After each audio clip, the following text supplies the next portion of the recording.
Olá, sejam muito bem-vindos! Sou a professora Marta Patrícia, estaremos juntos na aula de hoje. Vamos ver o nosso conteúdo? Objeto de conhecimento, contextos e práticas, detalhamento, o teatro brasileiro, artistas e grupos de teatro, elementos básicos do teatro, consciência corporal, expressão corporal, sonoplastia corporal. Vamos então à nossa aula de hoje.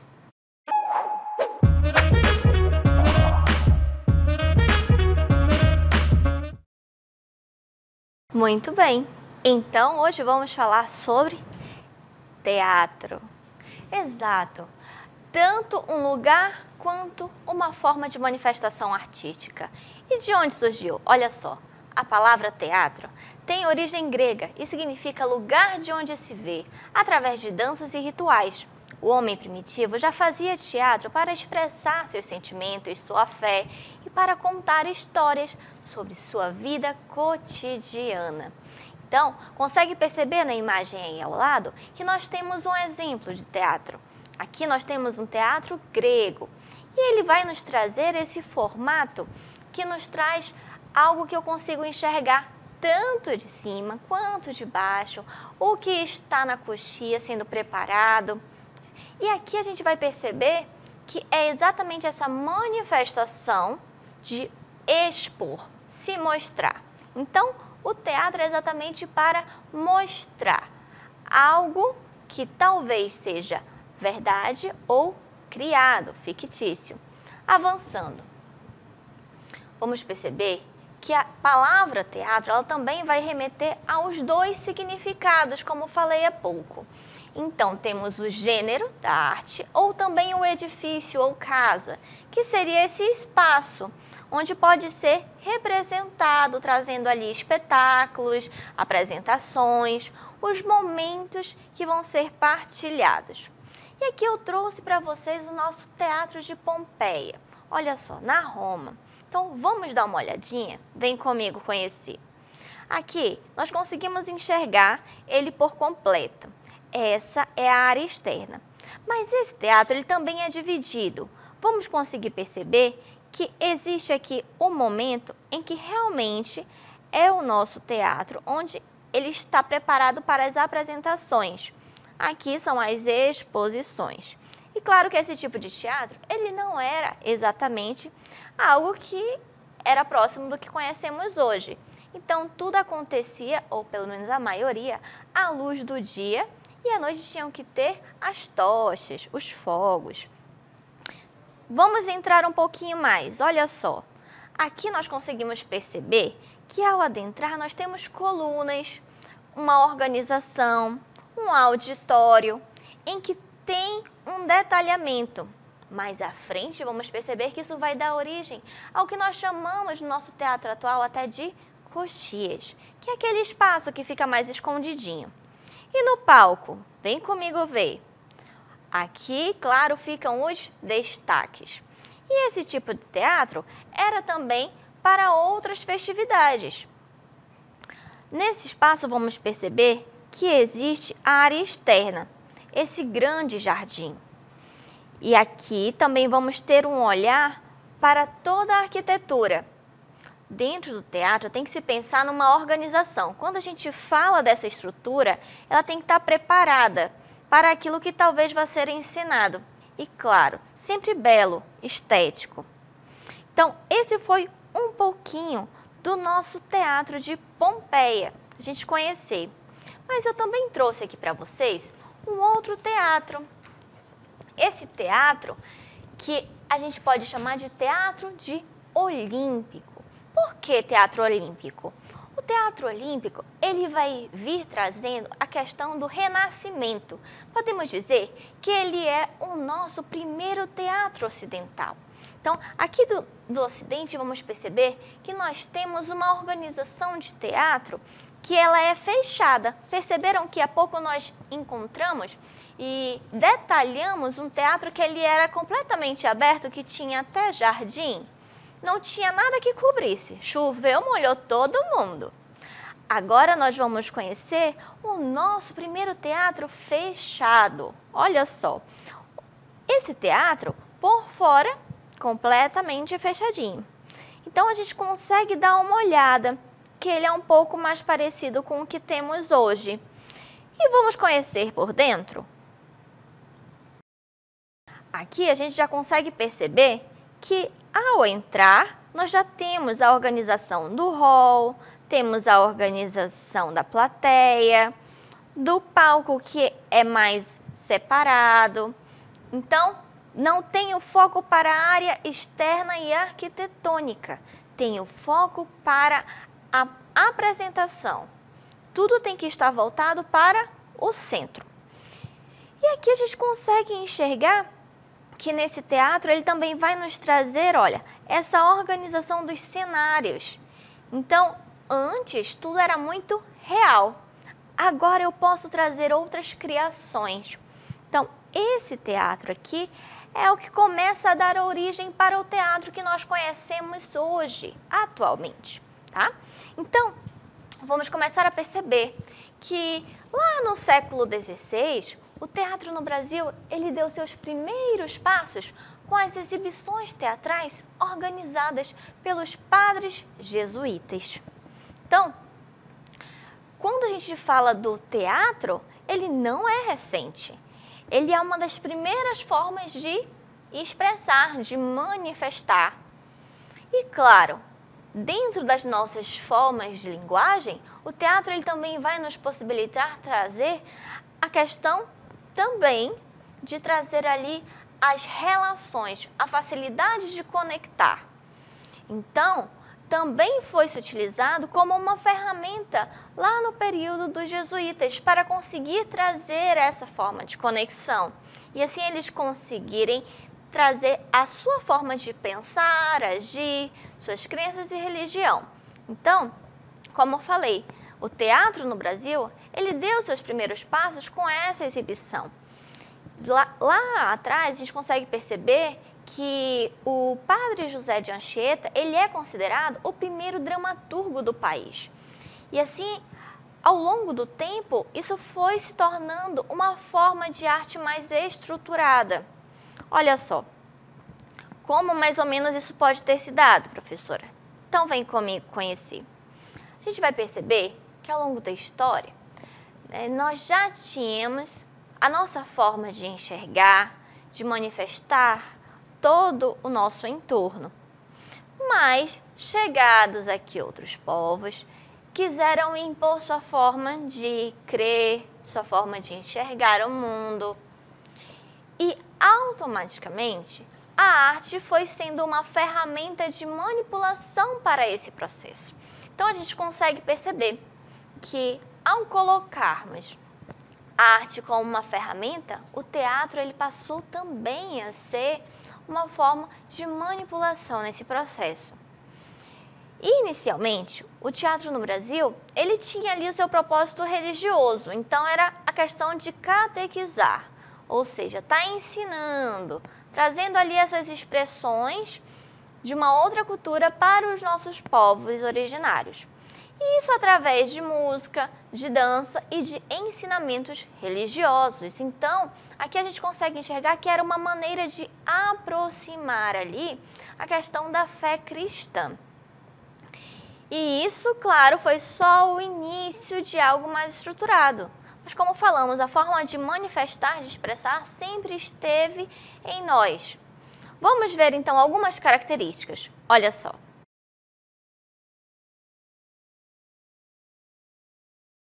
Então, esse teatro de catequese, ele possui algumas características.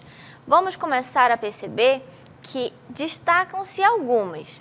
Trouxe só algumas. Olha só, a primeira, a gente consegue perceber que tem aqui a questão dessa preocupação em ensinar, em passar o conhecimento católico. A segunda seria a questão da valorização do propósito bíblico, trazendo ali a questão da expressão artística para facilitar esse processo. A terceira, vamos perceber a questão dos locais de apresentação. Então, algo acessível, como escolas, espaços públicos, o lazer, ruas. E o próximo seria a questão da mistura de elementos, né? Trazendo a questão da cultura indígena com a música, a dança. Isso aqui são algumas características que conseguimos enxergar desse tipo de teatro, tá bom? Mas com a chegada da família real no Brasil, em 1808, o teatro passou por um grande avanço. Então, Dom João VI trouxe consigo artistas estrangeiros e estabeleceu a construção de teatro para entretenimento da nobreza. E, no entanto, esse teatro estrangeiro não representava a cultura e os costumes do povo brasileiro. Então, aqui a gente já consegue enxergar uma outra forma de manifestação. Um teatro agora em que ele já não é exatamente só para o ensino e transmitir a questão bíblica, não é só para eu estar trazendo a questão de uma outra cultura, mas também para o divertimento. E uma obra marcante desse tipo de teatro, que vamos enxergar, que vem ali junto com o José de Anchieta, vamos perceber que é o poeta da Inquisição. Então, aqui nós vamos pegar ele como uma peça que é do romantismo, que traz para a gente essa referência com o objetivo ali mais nacionalista e que vem de um ator carioca, né, do João Caetano. Então, conseguimos perceber que já tem um outro objetivo. O teatro ele vai começando a se lapidar, a ter outras formas de se expressar, chegando a outros lugares. E avançando, vamos agora lá no século XIX, que também surge a chamada comédia de costume. Um gênero teatral baseado no humor e na sátira, que abordava os comportamentos da sociedade da época com personagens cariocas.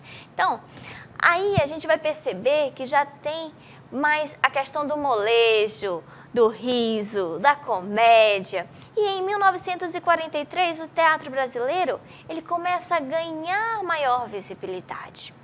Então, vamos perceber que temos aqui a estreia da peça Vestido de Noiva, de Nelson Rodrigues, que traz ali já o teatro moderno, uma outra perspectiva. Então, quando falamos do teatro, vimos até aqui algumas formas que o teatro passou a se manifestar, desde catequizar até trazer uma visibilidade do moderno, onde eu começo não só a rir, a me divertir, mas também a ter um olhar mais crítico. E vamos perceber então que no século XX o teatro ele também vai se modificar. Olha só. Quando chega no século XX, o teatro ele começa a se tornar uma linguagem mais autêntica. Então, quando a gente fala de uma linguagem mais autêntica, é porque já tem algo mais sólido, estruturado. Quando a gente fala das linguagens artísticas, quando a gente fala dos tipos de arte, o teatro ele já está ali como uma das principais artes, colocado já com características, técnica, tem uma organização, segue uma estrutura, é necessário um diretor, um roteirista, os atores. Então, tem uma organização que é muito importante para que aquilo aconteça, tá bom? Então, começamos a olhar as companhias nacionais surgindo. E aqui temos ali mais ou menos na década de 30, como por exemplo o Teatro do Estudante do Brasil, em 1938.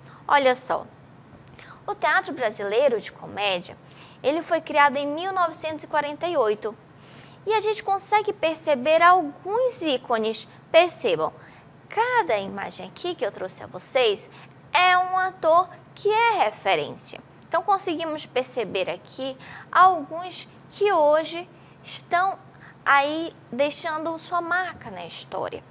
Quando falamos, por exemplo, de trazer esse olhar do teatro para a nossa linguagem brasileira, as pessoas remetem logo à comédia. E temos que ter um cuidado, porque não é só a comédia. Ficou marcado pela comédia porque foi o nosso primeiro, uma forma primeira de teatro a ser destacada. Então, nós temos uma variedade. Porém, a comédia é muito presente sim no nosso teatro brasileiro, tá bom? E lembra que eu falei de esmiuçar, que segue uma organização? Então vamos enxergar esses detalhes. Olha só, para o teatro funcionar eu preciso da dramaturgia. E ela seria o quê? Seria a arte de escrever peças de teatro, que é pensada, elaborada por uma pessoa que se chama dramaturgo, que é aquele responsável pela criação dos textos. Então, uma ideia, um novo enredo, uma nova história, ela leva tempo para ser desenvolvida. É como se estivesse escrevendo um livro, uma contação de história. Mas para aquilo acontecer, segue uma organização. E dentro disso a gente percebe que é necessário que o dramaturgo ele tenha uma forma diferente de enxergar o mundo, de escrever. Afinal, quando a gente vai escrever um roteiro, eu não vou apenas colocar como um texto corrido. Eu preciso pensar no ambiente, o que acontecia, a música que estava tocando, se estava silêncio, as falas de cada personagem, tudo muito detalhado. Então, o dramaturgo, ele é um dos principais, porque sem ele não tem história. Se não tem história, a peça não acontece. E a dramaturgia é esse enredo, é essa escrita. Mas quem é que coloca isso em cena? Quem faz acontecer? Porque não adianta eu pensar em algo se aquilo não se concretiza. Então, é o ator, aquele que materializa esse texto através da ação. Então, ele empresta ao personagem fictício a sua voz e sua expressão. Ele dá vida a um personagem. Ele dá vida àquilo que foi escrito. Tem uma frase no teatro que a gente diz que o bom ator é aquele que faz o público enxergar uma lua onde nem tem lua. Então, eu consigo perceber que talvez nem precise de muito cenário, uma grande estrutura, mas se você tem um bom ator em cena, ele faz com que o texto ganhe vida e a coisa aconteça. E a gente consegue perceber que mesmo que não tenha um bom jogo de luz, uma boa sonoplastia, um bom figurino, recurso para fazer muita coisa. Mas se o ator ele consegue desenvolver a história, tudo já está ganhado. O público acredita naquela história. Ele sente, ele vive aquilo com aquele ator. Então, depois do dramaturgo, nós vamos ter o ator, que é essa peça-chave, que dá vida a esse texto. Mas, se não tivesse o público ou a plateia, também nada aconteceria. Afinal, nós somos seres que necessitamos de troca. E tudo que produzimos, precisamos compartilhar. Dessa forma, o ator, ele não faz somente solos. Ele quer estar interagindo. Claro, tem momentos em que você não vai estar a todo momento se expondo. Mas o público, a plateia, é muito importante para que a peça, o teatro, toda a história aconteça. Afinal, tudo é escrito e pensado para que o outro se emocione, sinta, viva junto com os personagens. Então, sem o personagem, ali, ele não teria vida no texto. E sem o público, o ator não se sentiria motivado a contar aquela história, porque quem ouviria? Quem assistiria? Então, o público, a plateia, também motiva com que o ator continue fazendo o seu melhor. E a gente consegue perceber que existem alguns espetáculos que eu posso simplesmente chegar lá, mostrar e não querer feedback nenhum. Mas muitos gostam de, depois do espetáculo, sentar e ter uma troca, ouvir, saber o que o público achou, qual foi o feedback, se todo mundo está gostando, se foi interessante. Então, para o ator, também é muito importante essa troca com o público. Então, entendendo que essa linguagem ela segue uma estrutura, eu preciso pensar que isso tudo parte de um corpo. Esse corpo que precisa ter consciência do que faz. Afinal, se ele vai para a cena, ele não pode ir de qualquer jeito. tudo vai ser através de emoções e sentimentos. Então, ele precisa começar a controlar esse trabalho de consciência corporal. Então, quando vamos colocar um trabalho em cena, vamos dizer que aquele ator ele precisa estar presente, ele precisa ter presença de palco, ele precisa estar com tônus em cena. Esse tônus, essa presença de palco, parte da consciência corporal. Então, essas emoções e sentimentos, elas interferem sim na forma que vai começar a ser contada essa história. E para isso é necessário esse domínio do corpo.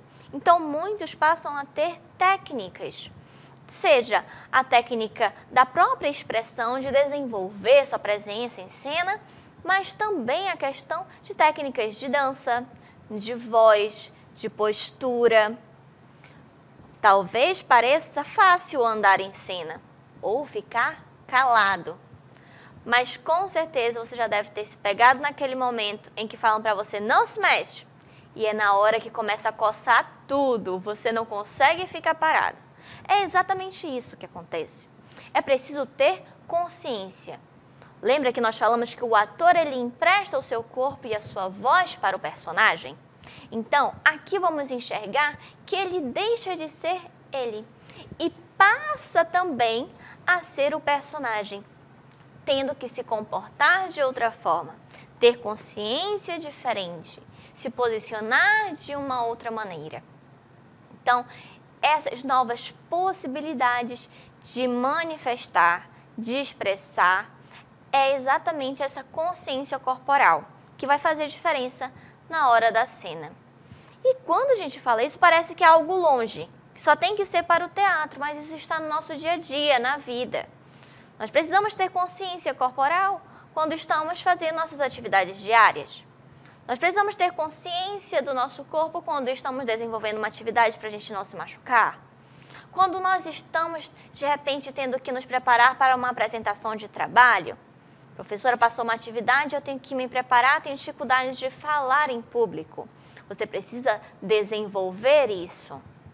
E eu vou a partir das emoções. Eu preciso estar consciente, preparado, confiante. Isso tudo, o ator tem um trabalho lá atrás, até chegar no personagem que ele vai apresentar para o público. É o mesmo processo. Claro que com muito treino, muito desenvolvimento. E por isso temos que ter cuidado, porque às vezes pensamos que apenas a pessoa chegou e jogou o texto, como diz. Mas não tem como isso acontecer, porque é necessário pensar em toda uma estrutura anterior antes. Afinal, o corpo fala a todo momento. Então, olha só, temos aqui a nossa linguagem corporal. Perceba, o corpo fala e a linguagem corporal também. Chamada de não verbal, ela vai trazer a questão da comunicação do nosso corpo, que vai se relacionar de diversas formas. Ou seja, aqui vamos perceber que o corpo, ele está revelando a todo momento aquilo que você talvez tente esconder. Quando eu digo isso, quero dizer que quantas vezes a gente comete ato falho e não percebe. Ou seja, você talvez queira dizer que está bem, mas no fundo você não está bem. E aí o seu corpo, os seus ombros começam a esmorecer, você começa a ficar mais corcundinho. E as pessoas começam a perguntar, tá tudo bem? Você realmente está bem? O seu corpo está revelando que você não está bem. Você está dizendo que está bem, verbalmente, mas o seu corpo já falou antes de você. Ou, de repente, você está naquela conversa que não está tão legal. E ao invés de você ficar mais confortável durante a conversa, você começa a cruzar braço, cruza a perna, fica com a cabeça assim, começa a bater o dedinho e a pessoa percebe que você está impaciente. Isso nos leva a perceber que o corpo ele está entregando aquilo que talvez você quer esconder. Então, a linguagem corporal, ela não é algo só do teatro. está em todas as artes, está no nosso dia a dia. O nosso corpo, ele é história viva. E a todo momento nós estamos contando um pouco da nossa história, um pouco do nosso dia a dia com o nosso corpo. Porém, nós também podemos ter consciência, como falamos há pouco. E ter essa consciência corporal nos ajuda tanto a me preparar para a cena, quanto a me preparar para as situações do dia a dia. Claro que isso vai fazer com que você tenha uma disposição melhor. Mas temos que ter cuidado, porque camuflar, no fundo, você nunca vai conseguir. E fazendo isso também não é correto nem ético. Lembra que nós estamos falando de coisas que são do teatro. Aí dentro da cena algumas coisas são permitidas, fora da cena, não. Tudo bem? Então, princípio ético sempre. Agora, quando falamos dessa consciência corporal, desse corpo que está falando a todo momento, que eu já dei esses exemplos, eu também trouxe aqui a professora Gabriela para contar um pouquinho. Olha só. Olá, sejam bem-vindos. Eu sou a professora Gabriela e nós vamos falar sobre como o nosso corpo, através do nosso gestual, ele pode transmitir algumas mensagens. Então vamos começar com mãos na cintura. É um sinal que indica impaciência, pressa para resolver determinado assunto. Normalmente é um recurso utilizado para chamar a atenção, demonstrar uma coisa urgente que precisa ser tratada. Então é comum quando a gente tem alguma certa inquietação ou urgência, as mãos venham para a cintura. Outra movimentação corporal que traz uma mensagem é as pernas cruzadas. A posição das pernas também diz muito sobre você. Quando elas estão cruzadas, elas podem demonstrar confiança e firmeza, mas cuidado para não ficar uma conversa inteira nessa posição, pois ela também pode denotar falta de abertura para o diálogo. Outra movimentação corporal que traz uma mensagem é a postura neutra. Como o próprio nome já diz, passa uma ideia de neutralidade, que você só está assimilando as informações sem qualquer tipo de julgamento. Os braços livres e soltos ao lado do corpo ajudam a passar essa sensação. Muito bem, obrigada, professora Gabriela. Então, nós conseguimos enxergar que existem, sim, certos movimentos, certos comportamentos que o nosso corpo ele vai falando mesmo que a gente não queira dizer verbalmente. E assim conseguimos enxergar que o teatro ele é muito mais do que chegar lá e imitar alguém. Existe uma história, existe uma técnica, existe uma organização para ser considerada uma das nossas linguagens artísticas. E claro, tudo é permitido dentro daquilo que se é consciente, seguindo princípios éticos. E quando falamos do teatro, temos também que ter o cuidado e o respeito. Por quê? Quando falamos das expressões, às vezes são levadas às caricaturas, algumas coisas que são exageradas, e as pessoas levam para um outro lado. Precisamos aprender a respeitar, porque também trouxe aqui apenas o início do teatro, e temos muitos outros estilos, como o teatro do absurdo e o teatro do oprimido, muitas outras formas de expressão que nos trazem consciência, reflexão. Então, um cuidado antes de falar ou de fazer qualquer brincadeira com qualquer linguagem artística ou manifestação artística, precisamos conhecer e respeitar sempre.